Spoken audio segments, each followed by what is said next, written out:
तलाक।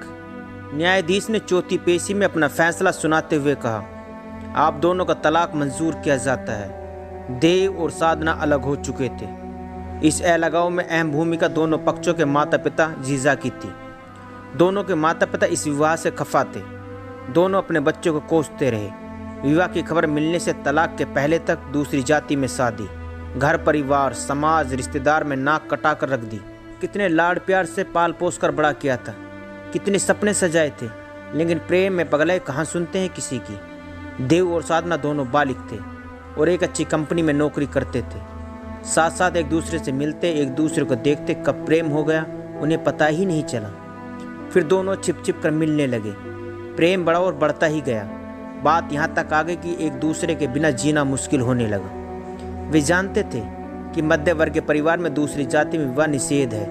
बहुत सोच समझकर दोनों ने कोर्ट मैरिज करने का फैसला किया और अपने कुछ एक दोस्तों को बतौर गवाह लेकर रजिस्ट्रार ऑफिस पहुंच गए। शादीशुदा दोस्त तो बदला लेने के लिए सहायता करते हैं और कुंवारे दोस्त यह सोचकर मदद करते कि मानो कोई भलाई का कार्य कर रहे हों।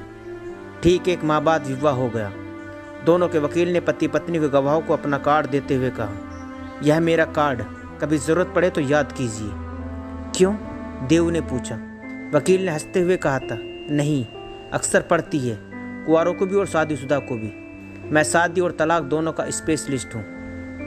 वकील की बात सुनकर खूब हंसे थे दोनों, लेकिन उन्हें क्या पता था कि वकील अनुभवी है। कुछ दिन हंसते गाते बीते। फिर शुरू हुई असली शादी, जिसमें एक दूसरे को एक दूसरे की जली कटी बातें सुननी पड़ती है, सहना पड़ता है, एक दूसरे की कमियों की अनदेखा करनी पड़ती है। दोनों ने प्रेम किया, शादी की, लेकिन शादी निभा नहीं पाई। छोटी छोटी बातों को लेकर दोनों में तकरार होने लगी। साधना गुस्से में कह रही थी, शादी के पहले तो चांद सितारों की सैर कराने की बात करते थे, अब बाजार से जरूरी सामान लाना तक भूल जाते हो। शादी हुई या कैद? दिन भर ऑफिस में खटते रहो और ऑफिस के बाद घर के कामों में लगे रहो। यह नहीं कि कोई मदद ही कर दो। साहब घर आते बिस्तर पर फैलकर टीवी देखने बैठ जाते हैं और हुक्म देना शुरू, पानी लाओ, चाय लाओ, भूख लगी है, जल्दी खाना बनाओ वगैरह। देव प्रत्युत्तर में कहता, मैं भी तो ऑफिस से ही आ रहा हूँ। घर का काम करना पत्नी की जिम्मेदारी है। तुम्हें तकलीफ हो तो नौकरी छोड़ दो। लोगों को मुश्किल से नौकरी मिलती है और मैं लगी लगाई नौकरी छोड़ दूँ? तो फिर घर के कामों का रोना मुझे मत सुनाया करो। इतना भी नहीं होता कि छुट्टी के दिन कहीं घुमाने ले जाएं। सिनेमा, पार्टी, पिकनिक सब बंद हो गया है। ऐसी शादी से तो कुंवारे ही अच्छे थे। तो तलाक ले लो। देव के मुंह से आवाज़ में निकल गया, लेकिन अपनी फिसलती जबान को कोस कर चुप हो गया। तलाक का शब्द सुनते ही साधना को रोना आ गया। अचानक से माँ का फ़ोन और अपनी रुलाई रोकने की कोशिश करते बात करने से माँ भाप गई। बेटी सुखी नहीं है। साधना की माँ दूसरे दिन बेटी के पास पहुंच गई। माँ के आने से साधना ने अवकाश ले लिया। देव काम पर चला गया। माँ ने कहा, मैं तुम्हारी माँ हूँ। फ़ोन पर आवाज़ से ही समझ गई थी। अपने हाथ से अपने पैर पर कुल्हाड़ी मारी है तुमने। अगर दुखी हो तो अपने घर चल। अभी माता पिता जिंदे हैं तुम्हारे। दिखने में सुंदर हो, खुद कमाती हो, लड़कों की कोई कमी नहीं है जात समाज में।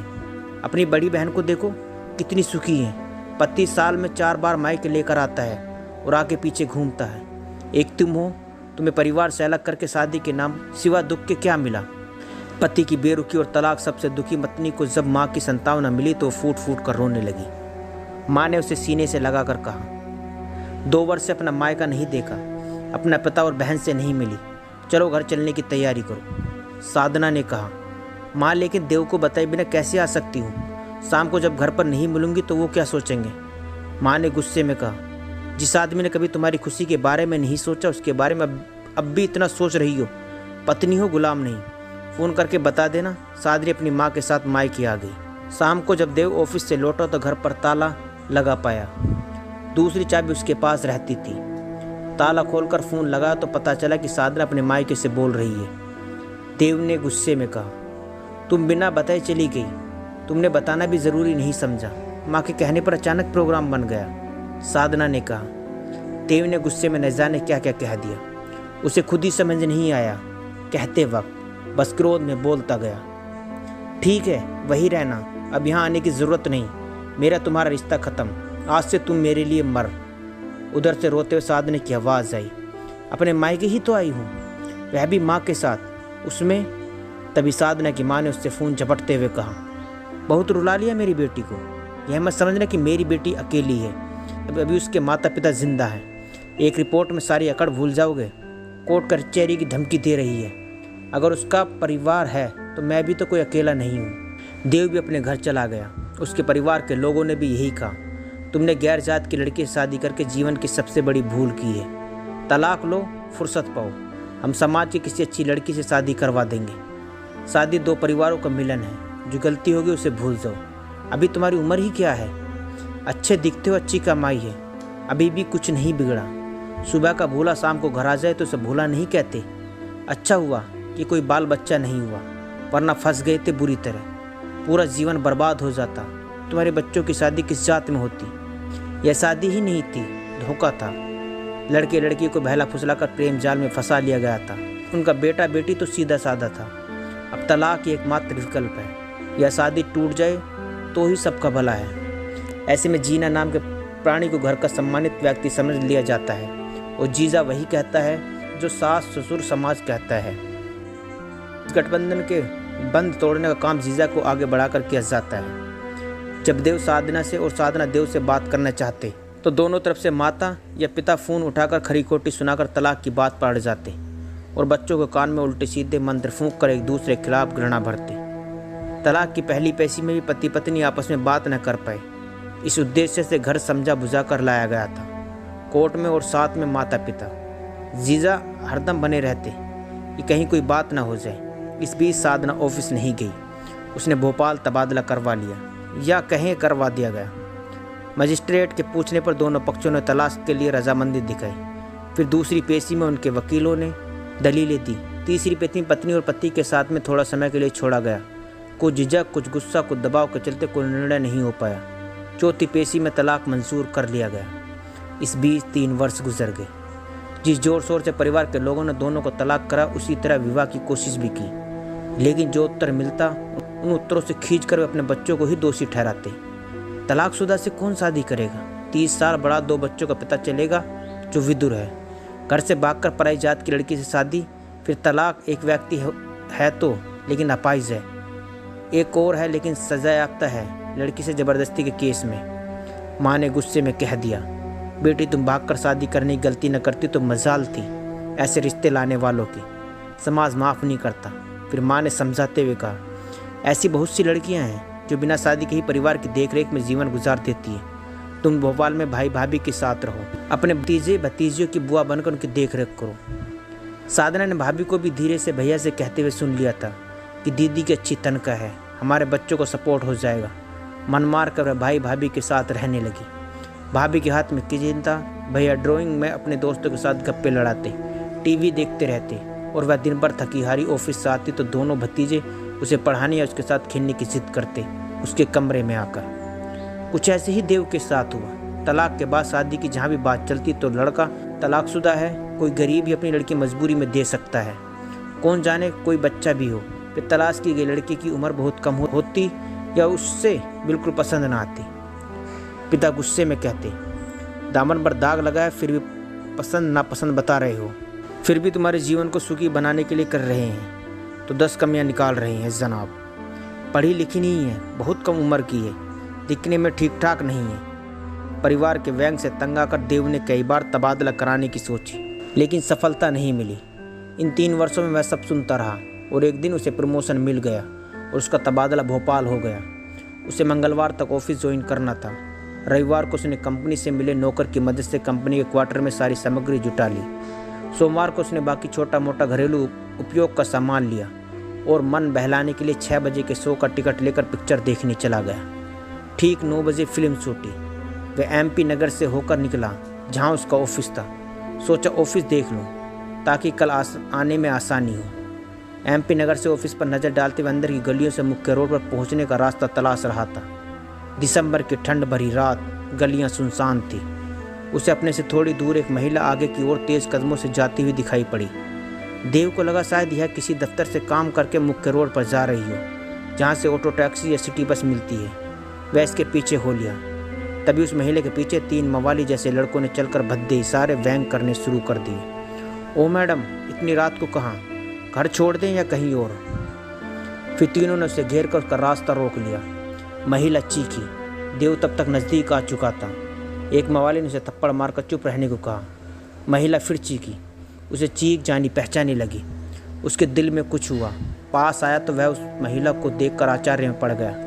यह तो साधना है। वह चीखा, क्या हो रहा है, शर्म नहीं आती? एक मवाली हंसकर बोला, लो हीरो भी आ गया। उसने चाकू निकाल लिया। साधना भी देव को पहचान कर और बदमाश से छूटकर दौड़कर देव से लिपट गई। वह डर के मारे कांप रही थी। देव उसे तसल्ली दे रहा था, कुछ नहीं होगा, मैं हूं ना। इससे पहले मवाली आगे बढ़ता तभी पुलिस की एक जीप रुकी सायरन के साथ। पुलिस ने तीनों को घेर लिया। पुलिस अधिकारी ने पूछा, आप लोग इतनी रात यहाँ कैसे? जी ऑफिस में लेट हो गई थी। और आप? मैं भी इसी ऑफिस में हूँ, थोड़ा आगे पीछे हो गए थे। साधना जिस तरह देव के साथ सिमटी थी उसे देखकर पुलिस अधिकारी ने कहा, आप पति पत्नी को साथ चलना चाहिए। तभी तीन में से एक मवाली ने कहा, वही तो साहब, अकेली औरत सुनसान सड़क, हमने सोचा कि इससे पहले कि उसकी बात पूरी हो पाती। थानेदार ने एक थप्पड़ जड़ते हुए कहा, कहाँ लिखा है कानून में कि अकेली औरत सुनसान सड़क को रात में नहीं घूम सकती, और घूमती दिखाई दे तो क्या तुम्हें जोर जबरदस्ती का अधिकार मिल जाता है? थानेदार ने कहा, आप लोग जाइए, हवालात की हवा खाएंगे। तुम यहाँ कैसे? साधना ने पूछा। प्रमोशन पर, देव ने कहा। और परिवार? साधना ने पूछा। अकेला हूँ। तुम्हारा परिवार? अकेली हूँ, भाई भाभी के साथ रहती हूँ। शादी नहीं की? हुई नहीं। और तुमने? ऐसे ही मेरे साथ समझ लो। ऑफिस में तो दिखे नहीं, कल से ज्वाइन करना है। फिर थोड़ी चुप्पी छाई रही। देव ने बात आगे बढ़ाई। खुश हो तलाक लेकर? वह चुप रही। और फिर उसने पूछा, और तुम? दूर रहने पर ही अपनों की ज़रूरत का एहसास होता है, उनकी कमी खलती है, याद आती है, जब तक देर हो चुकी होती है। क्यों? क्या हम दोनों में से कोई मर गया जो देर हो चुकी है? साधना देव के मुंह पर हाथ रखते हुए कहा, मरे तुम्हारे दुश्मन। उन दोनों ने पास के एक शानदार रेस्टोरेंट में खाना खाया। घर चलोगी मेरे साथ? कंपनी का क्वार्टर है। अब हम पति पत्नी नहीं रहे कानून की दृष्टि में। और दिल की नज़र में क्या कहता है तुम्हारा दिल? शादी करोगे फिर से? कानून समाज के लिए। शादी ही करनी थी तो छोड़कर क्यों गई थी? देव ने कहा, औरत की ही कमज़ोरी है, जहाँ स्नेह प्यार मिलता है खिंची चली जाती है।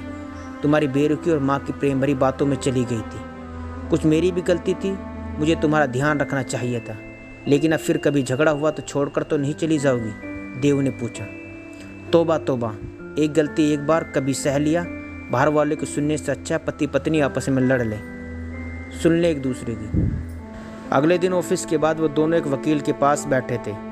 वकील दोस्त था देव का। वह एचरज में था। यार, मैंने कई शादियाँ करवाई हैं और तलाक भी, लेकिन यह पहली शादी होगी जिससे तलाक हुआ, उसी से फिर शादी। जल्दी हो तो आर्य समाज में शादी करवा देते हैं। ऐसे बहुत देर हो चुकी है, अब और देर क्या करनी, आर्य समाज से ही करवा दो। कल ही करवा देता हूँ, वकील ने कहा। शादी संपन्न हुई। इस बात की साधना ने अपनी माँ को पहले खबर दी। माँ ने कहा, हम लोग ध्यान नहीं रख रहे थे क्या? साधना ने कहा, माँ, लड़की प्रेम विवाह करे या परिवार की मर्जी से, पति का घर ही असली घर है स्त्री के लिए। देव ने अपने पिता को सूचना दी। उन्होंने कहा, शादी दिल तय करता है, अन्यथा तलाक के बाद उसी लड़की से शादी कहाँ हो पाती है। सदा खुश रहो। और इसी तरह शादी, फिर तलाक और फिर शादी। दोस्तों, बस इतनी सी थी ये कहानी। दोस्तों, कहानी अच्छी लगी हो तो चैनल को सब्सक्राइब करना ना भूलें।